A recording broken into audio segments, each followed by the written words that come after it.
Students of CBSE board class 10 class 2. Today I would like to talk about those students जिनको additional subject देना है in the coming year, यानी कि 2025 में जो additional paper के लिए अप्लाई करना चाहते हैं उनकी क्या क्राइटेरिया है, कौन है जो अप्लाई कर सकता है, कौन नहीं कर सकता. So let's no additional paper की हमें ज़रूरत क्यों पड़ती है.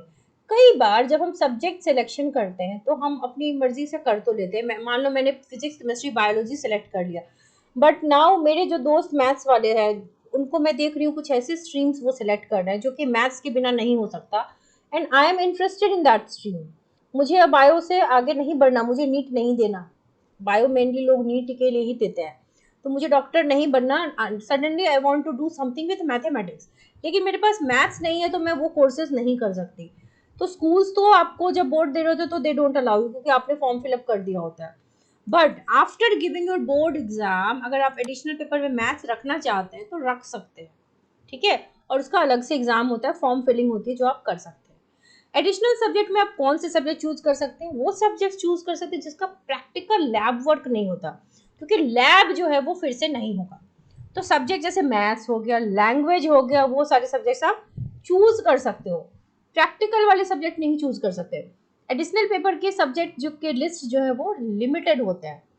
अब इनका एग्जाम पैटर्न क्या होगा? अभी जो बोर्ड होगा 2025 में, तो रेगुलर स्टूडेंट का जो पैटर्न होगा the same pattern goes with you. फिर आप पूछेंगे प्रैक्टिकल नहीं है पर इंटरनल असेसमेंट तो है सब में, तो उसमें 20 नंबर मुझे कैसे मिलेंगे? तो ये थोड़ा सा प्रो डेटा जो बेसिस होता है उस पर मिलता है. मान लो मुझे थ्योरी था 80 मार्क्स का, उसमें मुझे 40 मिला, यानी कि 50% मिला. तो यूनिटरी मेथड से अगर मेरा टोटल मार्क्स 1 होता तो मुझे कितना मिलता? 40 आउट ऑफ 80. तो अगर मेरा फुल मार्क्स 20 है तो मुझे कितना मिलना चाहिए? 40 divided by 20 divided by 80 into 20. तो 40 टू जा 80, 2 10 जा 20, यानी कि 20 में फिर मुझे मिलेगा 10. It is actually A loss, क्योंकि अगर सच में कोई इंटरनल असेसमेंट देगा तो 20 में 18 19 से ज़्यादा नहीं आएंगे, ठीक है, इससे कम नहीं आएंगे, सॉरी. लेकिन आपको 80 में अगर मान लो कि 80 आउट ऑफ 80 आया, तभी यहाँ पर 20 आउट ऑफ 20 होगा. तो रेशियो वही होगा जो थ्योरी में आपके टोटल मार्क्स और आपका है जो मार्क्स आया है, वही रेशियो होगा आपकी इंटरनल असेसमेंट का. तो that is called pro data basis. अब देखते हैं कि एग्जाम का फॉर्म कब फिलअप होता है. बेटा सितंबर में फॉर्म आती है, ठीक है. और एलिजिबल कौन है? अभी जो बोर्ड होगा 2025 उसके पीछे के 2 साल के बच्चे एलिजिबल है. पहले लास्ट 6 ईयर्स के बच्चे एलिजिबल होते थे, बट सीबीएसई ने उसको शॉर्ट कर दिया है, यानी कि 2023 और 24 में जो बच्चों ने बोर्ड दिया होता है वही अप्लाई कर सकते हैं.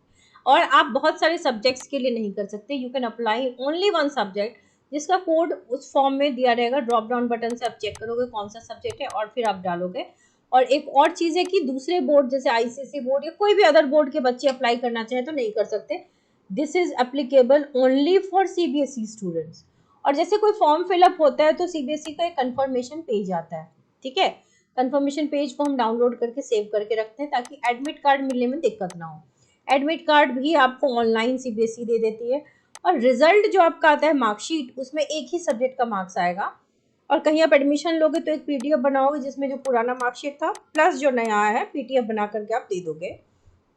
इस मार्कशीट पे लिखा रहता है अपीयर्ड फॉर एडिशनल पेपर, ताकि क्लैरिटी रहे कि आपने क्या किया है.